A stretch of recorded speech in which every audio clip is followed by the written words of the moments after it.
Sometimes you have to take a leap and build your wings on the way down. There's something bigger out there that's actually out there for us. And if we take that leap, it starts configuring for us. I got Jennifer Watson on the show. And Jennifer Watson is a former D1 athlete, an All-American, turned a healer and a high-performance coach. You look at resilience, that is required when you take this step, because what you just said, there are ups and downs and twists and turns. The number one thing I truly believe to help you tap into resilience and ultimately take these leaps that we're talking about has everything to do with knowing how to emotionally regulate your system.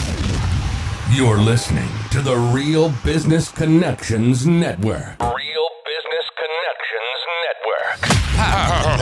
Powered by Balbert Marketing, LLC. Subscribe now and check us out at realbusinessconnections.com. Enjoy the show. Welcome, everyone, once again to 15-Minute Friday on the Real Business Connections Network. This is where we hit you quick with some actionable business advice for overachievers like yourself. You're hungry, so we'll get right into it. But let me first say I'm pumped up. I got Jennifer Watson on the show. Check out the show notes. I was on her podcast. If you don't listen to every single episode, I actually just replayed it, so you can listen to my conversation with her. That's the last thing in your feed. If you're on the YouTube, it's in the description. But the reason I'm pumped up is that conversation was incredible, because I'm saying this from the heart. Something about you just helps me show up as my best self. You get me riled up. You get me excited. Jennifer, I'm excited to have you on the show. Thank you so much for having me, Ben. I'm all about energy and frequency and connections with people that are aligned with you. And I believe that's where the magic happens to create epic conversations. So thank you so much for having me. I'm going to introduce you to the audience, and then we'll get into the really good stuff in a second. But to give a quick introduction, Jennifer Watson is a former D1 athlete, an All-American, turned a healer and a high-performance coach. You have transformed from battling depression to becoming an integrative physical therapist, TEDx speaker, and international coach. Her passion lies in empowering leaders through wellness and impactful speaking. Outside of work, you like to dance, you like to run, and spend time with your loved ones. That's a quick intro, but is there anything we missed? Oh man, the only thing you probably missed is I used to be a rodeo clown for a dude ranch years ago. Little food for thought. And she was a rodeo clown. I love this. I like to start with a tweetable, something we can grab your pen and pencil, because people are going to want to write down a lot of stuff. What quote can we get started with today? Oh man, I am such a quote person. So thank you for asking me, Ben. But I think the quote that I probably held close to my heart over the years is, sometimes you have to take a leap and build your wings on the way down. And it's something that has helped me and inspired me and moved me and shifted me in ways to make a difference when it counted most for my life and for those that I work with. So you have to take the leap and build your wings on your way down. Give us an example of one of those leaps. You know, I'm a natural risk taker, everyone. And I know not everyone on this show maybe naturally is, but I do have to say this. When I've had the most epic moments, the greatest transformation in my life, and to be honest, the people around me, is when I was able to have that come to Jesus moment, fork in the road. Do I take the safe route, or do I take the leap of the unknown? Sometimes they've been smaller leaps. Sometimes they've been off the cliff, holy junk, here we go. But no matter what, when I've done that high left and said, no, this is aligned with me, this is where I'm supposed to be going. When I've done that leap, when I've done that step, magic happens. And it's something that has stuck with me through all my trials, my darks, my lights, the people I've met. And I have continued to utilize that quote and continue to utilize that step and remind myself it always worked out for me when I did. Even if it was a little different, everyone, sometimes it looks different when you finally have that success. But the fact I took that step, I was always caught. And that's why I'm here today. You emphasize sometimes it looks a little bit different. Well, what do you mean by that? It's really interesting when I work with people, and even in my own journey, we think about things we really desire that we're scared that we need to take a leap on. But we find out one of two things, Ben, that it's really not our fear for ourselves, it's the fear of what people will say about us if we don't actually succeed. One, first and foremost. But once we head down that road and we kind of let go finally of what people think, that we may or may not be accepted or rejected, depending on how we do. Once we let that go, I find as we go down that journey, and this goes along with me, is that the things that we actually desire sometimes are not the things we actually desire. There's something bigger out there that's actually out there for us. And if we take that leap, it starts configuring for us. And it may look similar to the things that you desire, but what I have found is it's bigger. It's things I didn't even see in my limited radar. I'm like, wow, maybe I don't really want this. Only part of that, I actually want this. And if you take that leap down that road we just talked about, you start realizing that there's something maybe that's better for you, that it's not what you envisioned, but it's the thing that was meant for you that was better, more exceptional in so many ways. But you got to be willing to take at least that leap. So one, taking that leap requires us to not care about over here. I feel like that's our greatest fear for many of us. We don't want to be rejected. But then two, be open to how that success is going to come along the chain. Because in my experience and my clients' experiences, it comes out more epic than what you ever actually truly imagined at first. We limit ourselves all the time, Ben. We have a chemistry in my brain, my body that's unique to me, and yours is unique to yours. That is so brilliant. And when you harness the right tools to step out like that and allow some of this to work for you, my mind and my body, everybody, you're unstoppable. You are truly unstoppable. And when you get that and get the tools, you're going to get the destiny that you desire, hands down. And who doesn't want to be unstoppable? I got my hand up. I'm imagining in that metaphor, though, I take that leap. There's a possibility that I'm going to be afraid and I'm going to panic. I'm coming down quick. Am I trained? Do I know what I'm doing? Is this going to kill me? Most scenarios, it's a metaphor. It's not going to kill us, but there's a lot of fear and imposter syndrome that could seep in. How do we remain resilient? We made the decision to make the leap. Now we need to conquer it. I presume that requires a little bit of resilience. Talk about that. 100%. It's so funny, Ben, that you asked me about resilience. It's one thing I work on with a lot of my clients, but it's my next TEDx that's coming out. Wow. It's really understanding. I believe, and I'm challenging the narrative on resilience. And I think we look at resilience in a very unhealthy way. In my own journey, it was very unhealthy. And what I mean by that is we look at resilience that is required when you take this step, because what you just said, there are ups and downs and twists and turns. And how do you navigate all of that in a healthy resilience so you can stay on course? Yes, there's so many tools, everyone, but listen up. Listen up. The number one thing I truly believe to help you tap into resilience and ultimately take these leaps that we're talking about has everything to do with knowing how to emotionally regulate your system every day of the week and twice on Sunday. Because whether you're, quote, an emotional person or not, male, female, black, white, 80 years old or 8 years old, we are guided subconsciously by our emotions because our beliefs give us our emotions, okay, no matter what they are, good or bad.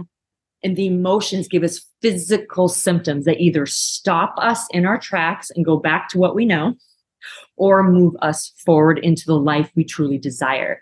And when you're hitting roadblocks or struggles or stumbles throughout your day or have several weeks where you're like, I'm not sure if this is working, you better know how to break free and digest those emotions. And when you know how to do that, all the other steps that I can name get really easy, everybody. Knowing how to get out of the weeds back into your lane and do it in a healthy, vital way without repressing and suppressing things is vital to taking this step and the unknown, because you're going to have stuff come at you all the time. It's the healthy way of tapping into resilience. And when you can do that, my friend, you are unstoppable, even in the unknown. I have like 5 million questions for you, but how do I notice that I'm in the weeds? Because We talked about this on your show. I was in the weeds for a while and I didn't even realize it. Like, how do I know that I'm in the weeds and need to make a change? That's such a great question because, we're in a culture right now that, I'll be honest with you, it's great. People are becoming more self-aware, self-aware of things going on in their life. We're just seeing it more, and partially because we have more access to tools through social media and internet. So I'm going to say this, I do see more self-awareness happening among people in many aspects of their life. But I will say, when you are in the weeds and you have nothing to compare it to, you sometimes don't always know. And this is the number one thing, everybody. Your body doesn't lie. Does not lie. I'm going to say that again. Does not lie. Okay, I teach a lot in my programs about intuitive decision making, intuitive eating, intuitive relationships. Why am I bringing that up? Because intuition is really connected to your soul purpose and your emotions. Your intuition is going to light up heck yes when you're doing something or around the right people or places or opportunities that are saying, yes, I want that, I want that, I want that, that is me, that is me, that is me. Or it's going to dim and go, no, I don't want that, I don't want that. It makes me feel junky, and here's the symptom of it. So when you are in the weeds and you're like, well, am I really feeling it? You guys, everyone, I'm going to ask you right now, are you feeling low energy? Are you feeling disconnected? Are you feeling that you don't count? Are you having digestive issues? Are you having headaches? Are you feeling that you're not making any movement in any part of your life? You guys, these are symptoms of you not being in your lane. They're physical, they're mental, they're spiritual. I loved 2020. Okay. It was a great opportunity to rip the freaking Band-Aid off on all that I'm talking about. What is my body telling me physically that is not good in my world right now? People, places, things, opportunities. Am I tired? Is my heart palpitating?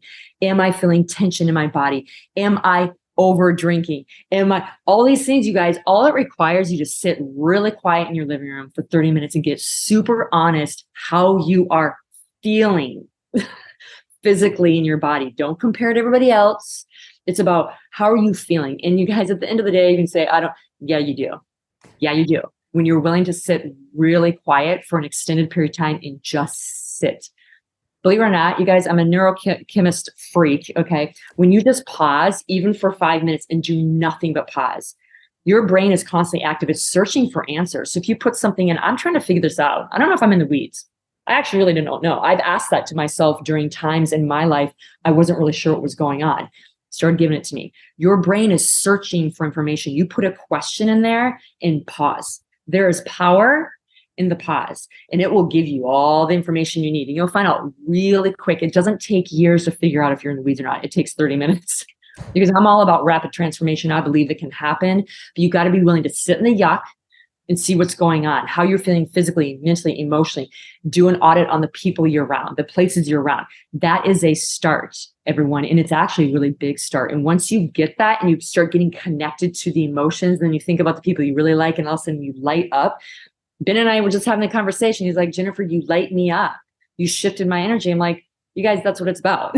Okay. He's in my world. I'm in his world. It feels good. That's my person.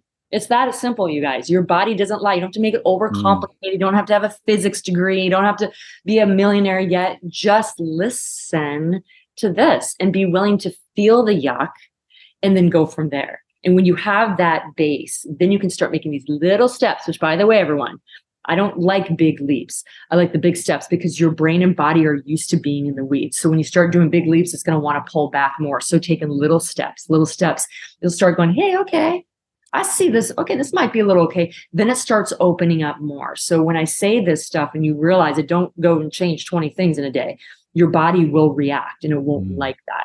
It's more the small steps from that awareness of the weeds and moving it forward. And then that's when you're going to see the acceleration and the needle, as you say, Ben, often moving in the right direction. So embrace the yuck, be willing to sit in it, but then use that as data to take steps towards a different direction. And what I love about this is it's so darn practical. Like, I'm happy that meditation isn't woo-woo anymore. None of this is philosophical woo-woo. This is backed by neuroscience. Am I correct? 100%. And, and the thing is, I would say meditation is really key, but a lot of, so, I'm going to say this, you guys, everyone, you can have a great day without a morning ritual. You can have a great day with a morning ritual. However, some of the greatest leaders and consistently successful people get a morning and actually an evening ritual in there. And this is why, because of the neurochemistry behind it. But I will say with a morning ritual, some of my top things beyond meditation is movement. And I mean like jumping jacks and skipping or something, or dance. I love to dance because it moves your lymph system. So if there's physical stuff going on in your body, it helps flush it out. It moves bad emotional energy out, because emotions are energy, just like food is energy. So it hits a lot of things, physically, emotionally, mentally. So if you're a person that gets antsy about what your day is going to be like, start with movement, then go into meditation. There's a lot of different equations to a morning ritual, everybody. And it doesn't have to be 3 hours. It can be 10 minutes. I really woke up late sometimes where I'm like, I'm going to do something. But I'm going to tell you right now, the top two I would say is some type of meditation grounding, which we can go into, and some type of movement, even if it's not an exercise. It's just moving the junk through. Okay. Because we need to do that. We are movement, and movement is movement that we need for our emotions to move through. We are our emotions, period, you guys. And we need to do that to shuffle that through, no matter what you have for that day. So I would say those are the things that I would probably do at the beginning, is start moving things through, and you can kind of start processing some of the things we're even talking about. You're incredible. As a host, I'm in a tricky situation because I always I promise my audience to keep it concise. But personally, I could spend all week with you and I wouldn't have enough, Jennifer. So we're not done yet. But one quick comment, because I want people to check out your podcast. I said to fact check me. We talked about Steve Nash, and people are going to have to listen to your podcast to hear what the heck we're talking about, or go to the previous episode. But it's true. He gave the most high fives, fist bumps, and butt slaps. So he slapped a lot of butts as well. So listen to my previous episode, which is from Jen's podcast. Subscribe to your podcast. And before we get into an assignment, how can we watch the TEDx, get more of you, hire you? You tell us. How can we have more Jen in our life? Thank you so much for asking. The best way to reach me is on LinkedIn or Instagram. On Instagram, it's the Jennifer Watson. On LinkedIn, it's Jennifer Watson.